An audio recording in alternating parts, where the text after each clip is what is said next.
On September 27, 2025, Karur was alive with anticipation. Tens of thousands gathered to see Vijay, the actor-turned-politician, and his new party, TVK. The crowd's energy was palpable until it shifted. Cheers gave way to confusion, then panic. A sudden surge swept through the packed grounds. People fainted, others screamed, and the mass became a crushing force. In minutes, the rally turned into a nightmare. Bodies on the ground, lost shoes, desperate cries. Silence followed, broken only by ambulance sirens and the sobs of survivors. 41 people died. Over 50 were critically injured. The promise of change ended in tragedy. As dawn broke, questions echoed. How did hope turn to horror?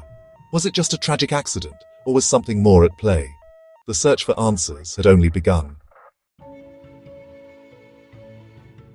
Authorities quickly called it a tragic accident. Too many people, too little control. Organizers expected 10,000.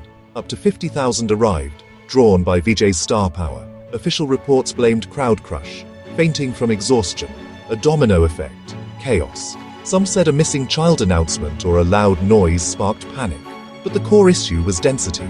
People moved as a single, uncontrollable mass. The state responded, compensation for victims, a judicial probe, and arrests of TVK organizers for negligence. The government's message was clear. This was a failure of planning, not a conspiracy. But the scale of the disaster raised doubts. Was it really just numbers? Or did deeper failures set the stage? The official story left many unconvinced. The official narrative glossed over glaring failures. Why was the event allowed, given known risks? Vijay's rallies always drew huge crowds. This was no surprise. The venue was ill-suited, with narrow exits and broken barricades left unrepaired. Survivors described a lack of police and no response as danger mounted. Why weren't more officers deployed, especially for such a high-profile event? These weren't just oversights, they were systemic failures. The panic may have triggered the tragedy, but the disaster was set in motion by neglect and incompetence. Families deserve to know why basic safety was ignored. Survivors tell a different story, one of deliberate chaos. Some saw organized groups, not supporters, pushing and spreading panic. These men allegedly shouted false alarms and shoved people toward bottlenecks. Was the panic manufactured, not spontaneous? Many exits were blocked or locked, trapping people inside. Survivors say the crowd was corralled, not just compressed. Their voices are mostly ignored, dismissed as rumor or fear-mongering. But their stories challenge the official version and fuel suspicion. In the gap between official reports and lived experience, conspiracy theories grow. The tragedy unfolded in a politically charged district, just before state elections. Vijay's TVK threatened the established order, making him a target for rivals. For the ruling DMK, blaming TVK for the deaths was a way to tarnish Vijay's image. The BJP seized the chance to attack the DMK for security failures, sending a high-profile team to investigate.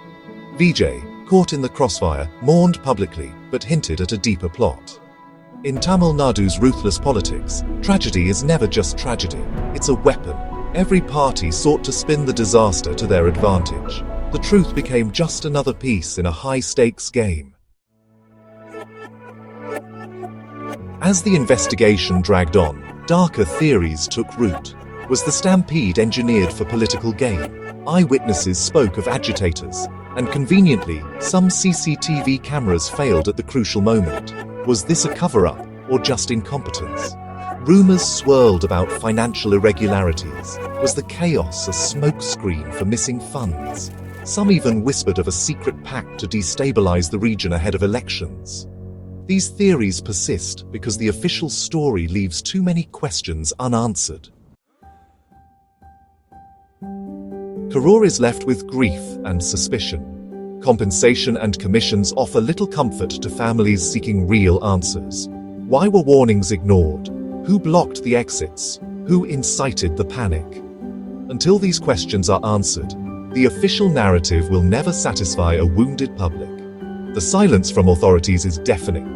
The tragedy must not become just another statistic. The inquiry must be fearless and thorough, seeking out silenced voices. As citizens, we must keep asking hard questions and demanding uncomfortable truths. For the 41 who died and all who survived, we cannot let their screams fade into silence.